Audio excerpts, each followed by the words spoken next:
মৰমৰ অষ্টম শ্ৰেণীৰ ছাত্ৰ ছাত্ৰীসকল, আজি মই তোমালোকৰ বিজ্ঞানৰ অধ্যায় 14 বিদ্যুৎ প্ৰবাহৰ ৰাসায়নিক ক্ৰিয়া এই অধ্যায়টোৰ প্ৰশ্নৰ উত্তৰসমূহ আলোচনা কৰিম। ঠিক আছে, তেতিয়াহ'লে আজিৰ ভিডিঅ'টোত অলপমান ডিপলি এটেনশ্যন দিয়া আৰু যদি পাৰা তোমালোকে উত্তৰসমূহ বহীত লিখি লোৱা। তো প্ৰথমতে আমাৰ 1 নম্বৰ প্ৰশ্নটো কি দিয়া আছে যে খালী ঠাই পূৰ কৰা। ঠিক আছে, এই নম্বৰত কি দিয়া আছে যে বিদ্যুৎ পৰিবহণ কৰা বেছিভাগ জলীয় পদাৰ্থই কি হ'ব এচিড, ক্ষাৰ আৰু লৱণৰ দ্ৰব্য। আৰু বি নম্বৰটো কি যে দ্ৰব্য এটাৰ মাজেৰে প্ৰবাহিত হোৱা বিদ্যুতে খালী ঠাইত কি হ'ব ৰাসায়নিক ক্ৰিয়াৰ সৃষ্টি কৰে। তাৰপিছত চি নম্বৰ কি দিয়া আছে যে কপাৰ ছালফেট দ্ৰব্যৰ মাজেৰে বিদ্যুৎ প্ৰবাহিত কৰিলে বেটাৰীৰ ডেছত কি হ'ব যে ঋণাত্মক মেৰুৰ লগত সংযোগ কৰা পাতৰ ওপৰত তামৰ লেপ পৰিব। তাৰপিছত 2 নম্বৰটো কি দিয়া আছে, কুৱেশ্যনটো কি আছে যে যেতিয়া টেষ্টাৰৰ মুক্ত মূৰ দুটা দ্ৰব্য এটাত ডুবাই দিয়া হয় তেতিয়া চুম্বক সলাই বিক্ষেপণ দেখুৱায়। তুমি কাৰণটো ব্যাখ্যা কৰিব পাৰিবানে?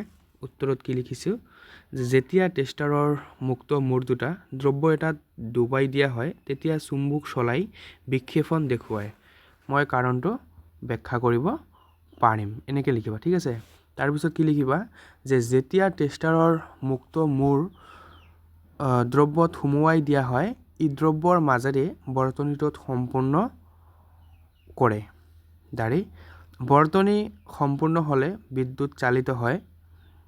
বিদ্যুৎ চালিত হ'লে তাত সৃষ্টি হোৱা চুম্বক ক্ষেত্ৰই চুম্বক শলাৰ বিক্ষেপণ ঘটোৱায়।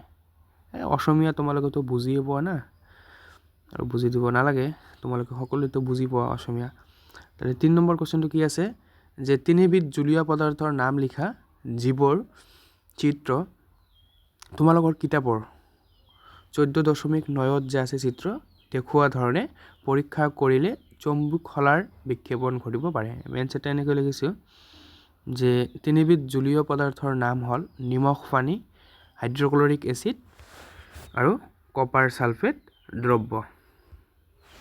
কি লিখিছোঁ যে বাল্বটো নজ্বলাৰ সম্ভৱপৰ কাৰণবোৰ হ'ল ক নম্বৰ লিখিছোঁ যে বৰ্তনীৰ সংযোগ ঢিলা থাকিব পাৰে, খ নম্বৰ লিখিছোঁ যে বাল্বটো বেয়া হ'ব পাৰে, আৰু ক নম্বৰ বেটাৰীটো বেয়া হ'ব পাৰে, আৰু ঘ নম্বৰ কি লিখিছোঁ যে পাত্ৰৰ তৰলটো বিদ্যুৎ বিশ্লেষ্য নহ'ব পাৰে। ঠিক আছে, তাৰপিছত 5 নম্বৰ কুৱেশ্যনটো কি দিয়া আছে যে এ আৰু বি বুলি চিহ্নিত দুটা জলীয় পদাৰ্থৰ পৰিবাহিত পৰীক্ষা কৰিবলৈ এটা টেষ্টাৰ ব্যৱহাৰ কৰা হৈছে। দেখা গ'ল যে জলীয় পদাৰ্থ এৰ ক্ষেত্ৰত বাল্বটো উজ্জ্বলকৈ জ্বলিছে, আনহাতে বিৰ ক্ষেত্ৰত ই নিষ্প্ৰভ। তুমি সিদ্ধান্ত ল'বা যে ক নম্বৰত কি দিয়া আছে যে জলীয় পদাৰ্থ বিতকৈ জলীয় পদাৰ্থ এ উন্নত পৰিৱেশী, আৰু খ নম্বৰ কি দিয়া আছে যে জলীয় পদাৰ্থ এতকৈ জলীয় পদাৰ্থ বি উন্নত পৰিৱেশী, আৰু গ নম্বৰ দিয়া আছে যে দুয়োটা জলীয় পদাৰ্থ সমভাৱে পৰিৱেশী, আৰু ঘ নম্বৰ দিয়া আছে যে জলীয় পদাৰ্থৰ পৰিৱেশী গুণ এনেদৰে তুলনা কৰিব নোৱাৰি। ঠিক আছে, আৰু 6 নম্বৰ কুৱেশ্যনটো কি দিয়া আছে যে বিশুদ্ধ পানীয়ে বিদ্যুৎ পৰিবহণ কৰেনে? যদি নকৰে তেন্তে ইয়াক পৰিৱেশী কৰিবলৈ আমি কি কৰিব পাৰোঁ? আমি উত্তৰটো এনেকৈ লিখিছোঁ যে বিশুদ্ধ পানীয়ে বিদ্যুৎ পৰিবহণ নকৰে, ইয়াক পৰিৱেশী কৰিবলৈ পানীত লৱণ দ্ৰৱীভূত কৰিব লাগিব। তাৰপিছত 7 নম্বৰটো আমি কুৱেশ্যনটো কি দিয়া আছে যে অগ্নিকাণ্ডত অগ্নি নিৰ্বাপক জোৱানসকলে পানীৰ নল খোলাৰ আগতে সেই ঠাইখিনিৰ বিদ্যুৎ যোগান বন্ধ কৰি দিয়ে, তেওঁলোকে এনে কিয় কৰে ব্যাখ্যা কৰা। ঠিক আছে, আমি এনচাৰটো এনেকৈ লিখিছোঁ যে অগ্নি নিৰ্বাপক কাৰ্যত ব্যৱহাৰ কৰা পানী বিশুদ্ধ নহয়, ইয়াত লৱণ মিশ্ৰিত হৈ থাকে, ফলত ই পৰিৱেশী হয়। যদি এই পানী বিদ্যুৎ চালিত হৈ থকা তাঁৰত পৰে তেন্তে পানীৰ মাজেদি বিদ্যুৎ চালিত হৈ বিজুতি ঘটিব। সেইবাবে অগ্নিকাণ্ডত অগ্নি নিৰ্বাপক জোৱানসকলে পানীৰ নল খোলাৰ আগতে সেই ঠাইখিনিৰ বিদ্যুৎ যোগান বন্ধ কৰি দিয়ে। আমি এনচাৰটো এনেকৈ লিখিছোঁ যে সাগৰৰ পানীত খোৱা পানীতকৈ অধিক লৱণ দ্ৰৱীভূত হৈ থাকে, দ্ৰৱীভূত হৈ মানে মিশ্ৰিত হৈ থাকে, গতিকে ই বেছি বিদ্যুৎ পৰিবাহী হয়। সেইবাবে সাগৰৰ পানীৰ ক্ষেত্ৰত চুম্বক শলাৰ অধিক বিক্ষেপণ হয়। ঠিক আছে। তাৰপিছত 9 নম্বৰ কুৱেশ্যনটো কি দিয়া আছে যে ধাৰাসাৰ বৰষুণ সময়ত বিজুলী মিস্ত্ৰী এজনে ঘৰৰ বাহিৰত বৈদ্যুতিক মেৰামতিৰ কাম কৰাটো তেওঁৰ বাবে নিৰাপদ নে ব্যাখ্যা কৰা। আমি আনসাৰটো কি লিখিছোঁ যে ধাৰাসাৰ বৰষুণ সময়ত বিজুলী মিস্ত্ৰী এজনে ঘৰৰ বাহিৰত বৈদ্যুতিক মেৰামতিৰ কাম কৰাটো তেওঁৰ বাবে নিৰাপদ নহয়, কাৰণ বৰষুণৰ পানীত অম্ল মিহলি হৈ থাকে, গতিকে এই পানী বিদ্যুৎ পৰিবাহী হয়। কাম কৰি থাকিলে বিদ্যুৎ প্ৰবাহিত হৈ মিস্ত্ৰীগৰাকীৰ কি হ'ব পাৰে, মৃত্যুও হ'ব পাৰে। আমি আনসাৰটো লিখিছোঁ যে বৰষুণৰ পানী পাতিত পানীৰ নিচিনাই ভাল যদিও ইয়াত বায়ুমণ্ডলত থকা গেছ দ্ৰৱীভূত কৰি কিছু আম্লিক হৈ পৰে, গতিকে ই বিদ্যুৎ পৰিবাহী হয়। গতিকে টেষ্টাৰেৰে পৰীক্ষা কৰি চাই প্ৰহেলিকাই টেষ্টাৰৰ কম্পাছ চলাৰ বিক্ষেপণ দেখিব। 11 নম্বৰত কি দিয়া আছে যে তোমাৰ চাৰিওফালে বিদ্যুৎ লেপন বিশিষ্ট বস্তুবোৰৰ এখন তালিকা প্ৰস্তুত কৰা। আমি আনসাৰ কি লিখিছোঁ যে আমাৰ চাৰিওপিনে বা চাৰিওফালে বিদ্যুৎ লেপন বিশিষ্ট বস্তুবোৰৰ নাম হ'ল কম দামী অলংকাৰবোৰ। তাৰপিছত খ নম্বৰটো কি দিয়া আছে যে দৰ্জা খিৰিকীৰ হেণ্ডেলবোৰ। গ নম্বৰটো লিখিছোঁ যে বাথৰুম পাকঘৰ আদিৰ টেপবোৰ।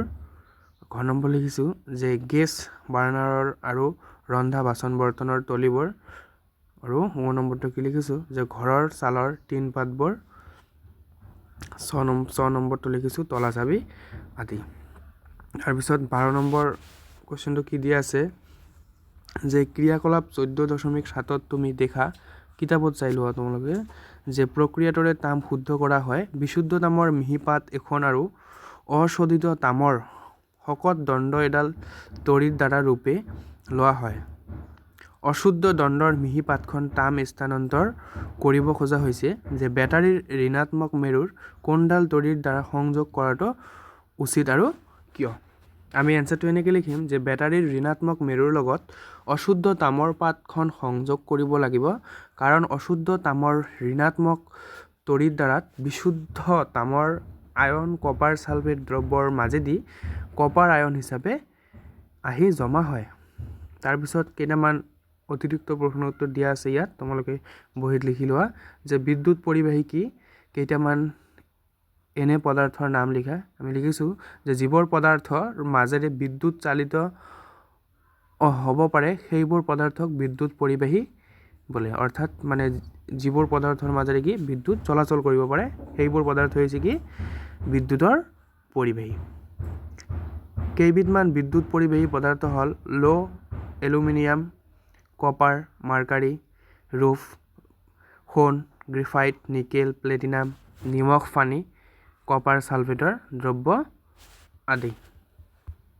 এনচাৰটো কি লিখিছোঁ যে বিদ্যুৎ অপৰিবাহী পদাৰ্থ কেইবিধমান হ'ল ৰাবাৰ, প্লাষ্টিক, কাঠ, কাগজ, বায়ু, শুকান মৰাপাটৰ ৰছী বা বাঁহ কিন্তু শুকান বাঁহ হ'ব লাগিব, কেঁচা বাঁহ কিন্তু নহয়, শুকান বাঁহৰ মাজেৰে বিদ্যুৎ চলাচল কৰিব নোৱাৰে।